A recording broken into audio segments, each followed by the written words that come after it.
ચીક્કી નહીં પણ બરફી બનાવશો ને તો પણ તમને ખૂબ ભાવશે અને વારંવાર બનાવશો. હેલો ફ્રેન્ડ્સ, હું છું શીતલ. તમારું સ્વાગત છે મારા ઘરનું જ કિચનમાં.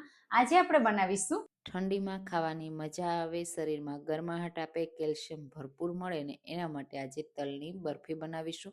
એ પણ માત્ર 5 મિનિટમાં બનશે અને મહિનાઓ સુધી ખવાશે. કોઈ પણ જાતની ઝંઝટ વગર બનાવીશું.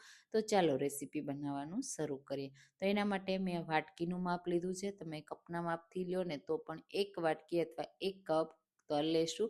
અહીંયા મેં દેશી તલ લીધા છે અને તમે વ્હાઈટ જે તલ આવે ને એ પણ લઈ શકો છો, જે પોલિશ્ડ હોય.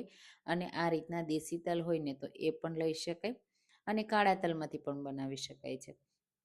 તો તલને પહેલાં આપણે સારી રીતે રોસ્ટ કરી લઈશું. તો ઠંડીની સિઝનમાં તમે તલમાંથી કઈ કઈ રેસીપી બનાવો છો ને એ ચોક્કસથી મને કહેજો. અને મારી રેસીપી તમે કઈ સ્થિતિમાંથી જુઓ છો ને એ પણ મને જરૂરથી કહેજો, મને ખૂબ ગમશે. તો અહીંયા તમે જુઓ તલ છે ને એ થોડા ગરમ થઈ જાય અને થોડું એમાં મોશનનો ભાગ હોય ને એ નીકળી જાય ને ત્યાં સુધી આપણે એને શેકવાના છે. તો મહિનાઓ સુધી સારી રહે ને એટલે તલને ચોક્કસથી શેકીને બનાવજો. તલ શેકાઈ ગયા છે, બસ હાથથી ટચ કરી શકે ને એવા ગરમ થઈ ગયા છે. તો હવે આપણે એક પ્લેટમાં કાઢી લઈશું અને એને સરસ રીતે ઠંડા થવા દઈશું. તો તલને ઠંડા થતાં માત્ર 2 મિનિટ લાગશે. 2 જ મિનિટમાં તલ ઠંડા થઈ જશે.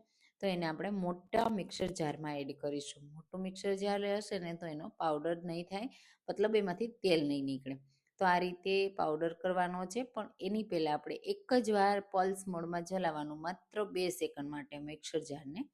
તો આવો અધકચરા તલ થશે. તમે જુઓ આખા પણ છે અને કોઈ તલ તૂટ્યા પણ છે. બસ એવા થાય ને ત્યારે આપણે એમાં એડ કરીશું 1 કપ ગોળ. તો અહીંયા મેં દેશી ગોળ લીધો છે, તમે કોઈ પણ ગોળ લઈ શકો છો. જો આ બરફીને તમારે વ્હાઈટ બનાવવી હોય ને તો વ્હાઈટ પોલિશ તલ લેવાના અને વ્હાઈટ ગોળ લેવાનો, એટલે તમારી બરફી વ્હાઈટ થશે. હું અહીંયા બ્રાઉન કલરનો ગોળ લઉં છું. આ રીતે 2 વાર પલ્સ મોડમાં ચલાવ્યું એટલે આ રીતે સરસ મિક્સ થઈ ગયું. તમે જુઓ આ રીતે હાથથી કરું ને તો તમને એવું લાગશે કે પરફેક્ટ ગોળ મિક્સ થઈ ગયો છે. તો બસ હવે આપણે જે પ્લેટમાં બરફીને સેટ કરવી છે એને પહેલાં ઘીથી ગ્રીસ કરી લેશું, એટલે તરત જ આપણે એને સેટ કરી શકાય છે. પછી આપણે બરફી બનાવવા માટે માત્ર જોશે 1 ચમચી ઘી. અને અહીંયા કોઈ પણ ચાસણી નથી કરવાની, ખાંડ નથી યુઝ કરવાની અને મહિનાઓ સુધી રાખવા માટે તમારે માત્ર એને 2 થી 3 મિનિટ માટે કૂક કરવાની છે. તો બસ આ મિક્સર બધું ઘી મેલ્ટ થાય ને એટલે એડ કરી દેશું. મિક્સ કરતા જશું એટલે તરત જ ગોળ છે ને મેલ્ટ થઈ જશે અને એના લીધે ગોળ મેલ્ટ થશે ને એટલે મિક્સર ભેગું થવા લાગશે અને બરફીનું મિક્સર રેડી થઈ જશે. તો તમે જુઓ તરત જ ગોળ મેલ્ટ થવા લાગ્યો ને, પેન ગરમ હોય ને એટલે તરત જ મેલ્ટ થવા લાગશે. અહીંયા આપણે કોઈ ગોળની ચાસણી નથી કરવાની, માત્ર ગોળને મેલ્ટ કરવાનો છે. એટલે જે પણ કચાશ હોય ને એ બધી નીકળી જાય અને આ બરફી ખાવામાં બહુ સરસ એવી લાગે. આ રીતે તમે જુઓ થોડી વાર થશે ને એટલે ગોળ મેલ્ટ થઈ જશે અને આ બરફીને આપણે ખાવામાં થોડી હલકી સોફ્ટ પણ બનાવીશું, એટલે બહુ સરસ એવી લાગશે. જે દાંત વગરના લોકો હશે ને એ પણ ખાઈ શકશે.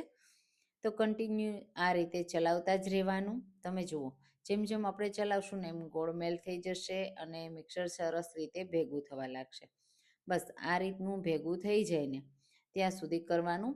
એનથી પણ અલગ થવા લાગ્યું છે અને હવે બરફી આપણી ઓલમોસ્ટ બનીને તૈયાર થઈ ગઈ છે. હવે આપણે એમાં એક વસ્તુ ઉમેરીશું જે આ બરફીને થોડી સોફ્ટ બનાવશે, ચીક્કી જેવી નહીં બનાવે મતલબ. એના માટે હું અહીંયા દૂધ એડ કરું છું. તમે એની જગ્યાએ પાણી પણ એડ કરી શકો છો. માત્ર 1 ચમચી આપણે દૂધ એડ કરવાનું છે. મિક્સ કરી દેશું. દૂધ છે ને તરત જ બળી જશે, એટલે મહિનાઓ સુધી પણ રાખશો ને તો પણ ખરાબ નહીં થાય.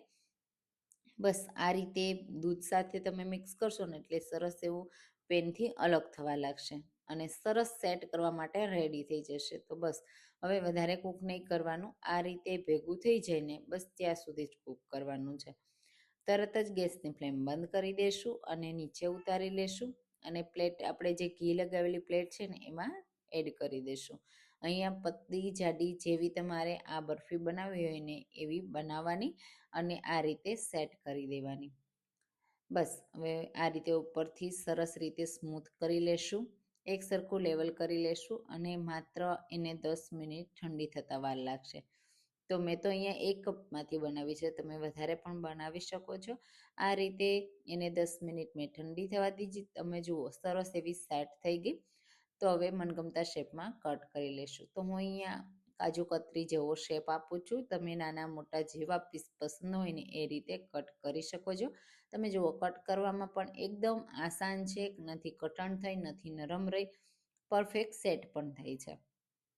તો આ રીતે આપણે ડાયમંડ શેપ એને આપી દેશું. અને મહિના સુધી તમે રાખશો ને તો પણ ખરાબ નહીં થાય. ચીક્કી જો કડક લાગતી હોય ને તો આ બરફી જરૂરથી ટ્રાય કરજો. અને ઠંડીની સિઝનમાં જરૂરથી તલ ખાવા જોઈએ, તો આવી તલની બરફી ટ્રાય કરવાનું ભૂલતા નહીં. અને રેસીપી કેવી લાગીને કમેન્ટમાં મને ચોક્કસથી કહેજો. તો આપણે પહેલાં ડિમોલ્ડ કરીને બતાવીએ. જુઓ પરફેક્ટ સેટ થઈ છે ને. તમને હાથમાં લઈને પણ બતાવી દઈશ કે કેટલી પરફેક્ટ છે. તલના એકદમ પરફેક્ટ પીસ દેખાય છે. નાના નાના તલ સાથે આપણી તલની બરફી રેડી છે. તોડીને પણ બતાવી દઉં કેટલી પરફેક્ટ છે. તો આ રેસીપી જલ્દીથી ટ્રાય કરજો. અને રેસીપી ગમી હોય તો લાઈક કરજો, શેર કરજો અને મારી ચેનલને પણ સબસ્ક્રાઈબ કરજો. Thank you for watching.